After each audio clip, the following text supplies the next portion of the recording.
So what does Chemical Guy's Honeydew Snow Foam Auto Wash smell like? I feel like it's a trick question, maybe, like it's right on the label. But you know, maybe they're pulling a fast one on us. Guess we'll find out.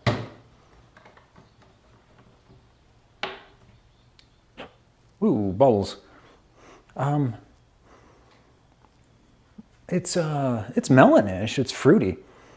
I don't know that I specifically get honeydew, but I think, you know, like that's a pretty narrow target.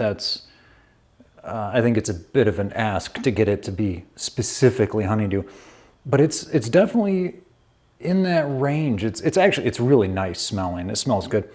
And like a few other things like the Diablo, whatever, the wheel cleaner, like I don't get anything else. Like it's that scent. It's that, you know, I guess honeydew sort of scent and nothing else. No funk, no solvents, nothing. I mean, it's auto wash. Probably not that heavy on solvents, but yeah, smells really good. Yeah, Chemical Guys, another pretty good one. Honeydew Snow Foam Auto Wash. Honeydew, imagine that.